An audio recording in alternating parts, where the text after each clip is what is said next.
నీకు శుభము, ప్రభువు నీకు తోడై ఉన్నాడు. మరియా, భయపడకుము, నీవు దేవుని వలన కృప పొందుతుంది.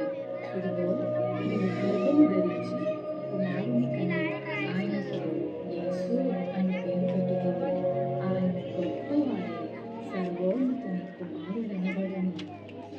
నేను పురుషుని ఎరుగని దానిని, ఇది ఎలాగ జరుగుతుంది? పరిశుద్ధాత్మ నీ మీదికి వచ్చును, సర్వోన్నతుని శక్తి నిన్ను కమ్ముకును గనుక పుట్టగల శిశువు పరిశుద్ధుడై దేవుని కుమారుడనబడును. ప్రభు దాసురాలను, నీ మాట చెప్పున నాకు జరుగును గాక. ఆమెను అవమానపరచలేక రహస్యముగా ఆమెను ఉద్దేశించి అతడు ఈ సంగతులను గురించి ఆలోచన చేయుచుండగా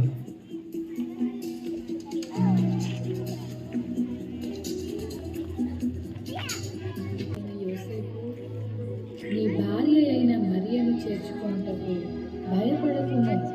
ఆమె గర్భము ధరించినది పరిశుద్ధాత్మ వలన కలిగినది. ఆమె ఒక కుమారుని కనును. తన ప్రజలను వారి పాపముల నుండి ఆయనే రక్షించును కనుక ఆయనకు యేసు అని పేరు పెట్టుదురు.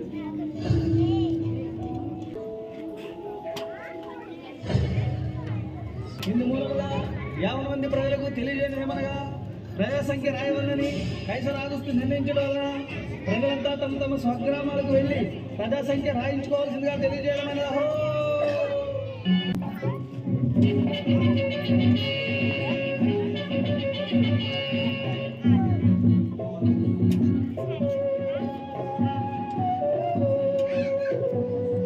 అమ్మా, నా భార్య నిండి చూడాలి. మీ ఇంట్లో కొంచెం స్థలం ఇస్తారా? క్షమించండి అయ్యా, మేమే చాలా మంది ఉన్నాం. మా ఇంట్లో మీకు స్థలం లేదు.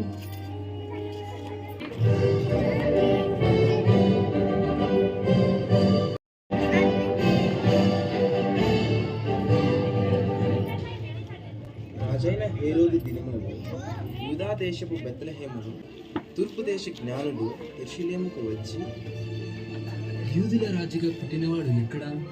తూర్పు దిక్కున మేము ఆయన నక్షత్రములు చూచి ఆయనను పూజింపవచ్చితిమి. చిత్తం మహాప్రభు. క్రీస్తు ఎక్కడ పుట్టును?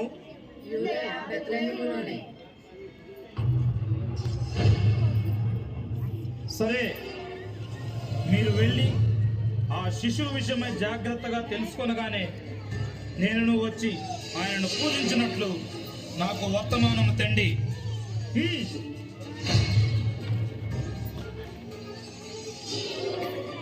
నేను ఓటమి ఎరుగని హేరోదు రాజును మరి ఒక రాజును పూజించటమా?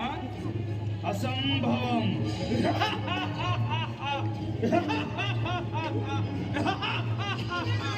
రాత్రి వేళ తన మందను కాచుకొని చుండగా, ఈ చలి చంపేస్తుందిరా, ఈ చలికి గొర్రెలెట్ చేస్తే ఏట్రా మళ్ళీ ఈరేసా? నేను చెప్పను రా మళ్ళేసా, ఈ చలికి మనల్ని కాసుకోవడం పెద్ద బాధగా ఉంటే గొర్రెలు కూడా కాయలేంట్రా.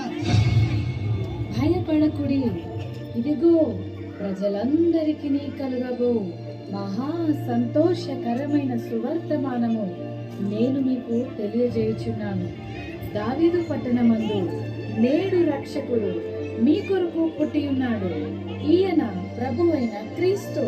దానికిదే మీ కానవాలు.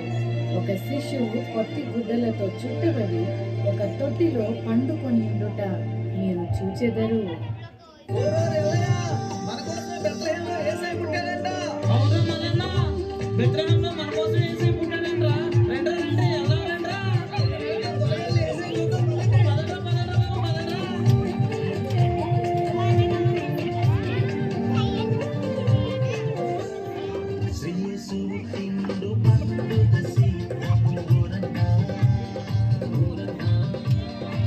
రారాజు జన్మించిండు.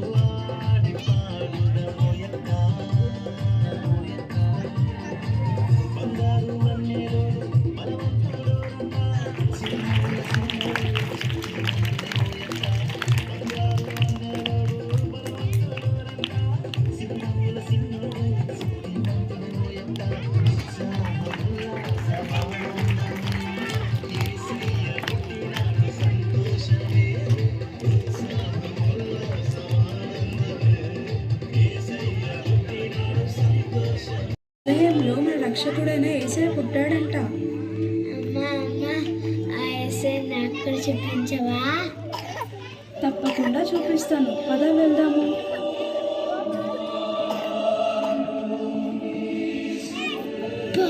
యేసయ్య ఎంత ముద్దుగా ఉన్నాడో.